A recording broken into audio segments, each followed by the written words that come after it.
അമേരിക്കയ്ക്ക് ഒരു ഭരണമാറ്റം ആവശ്യമില്ല എന്ന് വെച്ചു. അപ്പോൾ ജെഫ്രി സാക്സിൻ്റെ ആർഗ്യുമെൻ്റ് അടിത്തറ പോയില്ലേ? അതെ.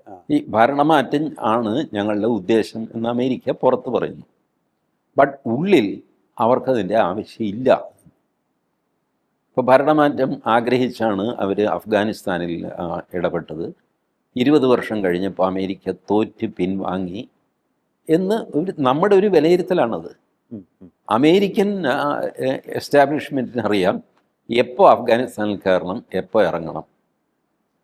നമ്മൾ വിചാരിക്കുന്ന രീതിയിൽ അമേരിക്ക പെരുമാറിയില്ലെങ്കിൽ അമേരിക്ക തോറ്റു എന്ന് നമ്മൾ പ്രഖ്യാപിക്കുന്നു. അമേരിക്ക തോറ്റിട്ടൊന്നുമില്ല, അവർ മുന്നോട്ട് തന്നെയാണ് പോകുന്നത്. ഇപ്പോൾ മഡ്യൂറോയെ അവർ പിടിച്ചുകൊണ്ട് പോയി. അതെ.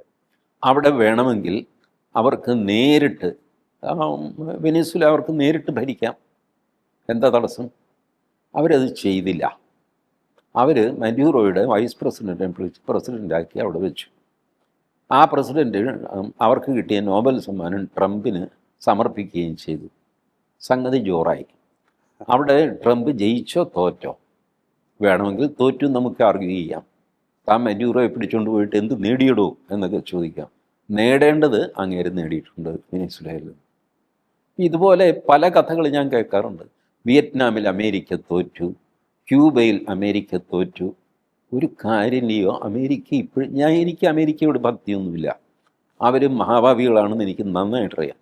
വേണ്ടാത്ത കാര്യങ്ങളിലൊക്കെ, വേണ്ടാത്തതെന്ന് വെച്ചാൽ അവർക്ക് വേണമെന്ന് തോന്നുന്ന കാര്യങ്ങളിൽ അവർ കൊണ്ടുപോയി തലയിടുകയും വെറും ബലം കൊണ്ട്, ശക്തി കൊണ്ട് കാര്യം നേടിയെടുക്കുകയും ചെയ്യുന്നൊരു രാജ്യമാണ് അമേരിക്ക. ഒരു ധാർമ്മികതയും ഇല്ലാത്ത ആൾക്കാരാണ്. ബട്ട് അതുകൊണ്ട് അവർ തോൽക്കണം എന്നൊക്കെ നമുക്ക് ആഗ്രഹിച്ച് നടക്കാം എന്നുള്ളതല്ലാതെ ചരിത്രം എടുത്തു നോക്കുക, അവരിപ്പോഴും നമ്പർ 1 അല്ലേ? അതെ അതെ. സാമ്പത്തിക ശക്തി 1-ാം നമ്പർ സാമ്പത്തിക ശക്തി ആരാ? അമേരിക്കയാണ്. 1-ാം നമ്പർ സൈനിക ശക്തി ആരാ? അമേരിക്കയാണ്. ഇറാനെ സപ്പോർട്ട് ചെയ്യാമെന്ന് പറഞ്ഞിട്ട് നടന്ന കക്ഷികൾ എന്താ ഇപ്പം വേണ്ടാത്തത്? ചൈന, റഷ്യ എവിടെ പോയി?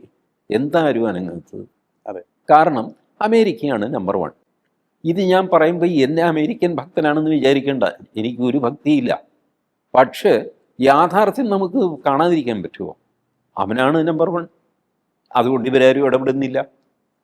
വെനിസ്വേലയിൽ ഇടപെട്ടില്ല. ഇനി ക്യൂബയിൽ ട്രംപ് തുറന്നു പറഞ്ഞു കഴിഞ്ഞു അടുത്തത് ക്യൂബയാണ്. വല്ല കാര്യമുണ്ടോ? പക്ഷേ അയാൾ ചിലപ്പോൾ ഇടപെടും ക്യൂബയിൽ. ആര് സപ്പോർട്ട് ചെയ്യും ക്യൂബയെ? പഴയ സോവിയറ്റ് യൂണിയൻ ആയിരുന്നെങ്കിൽ ഇടപെട്ടേനെ.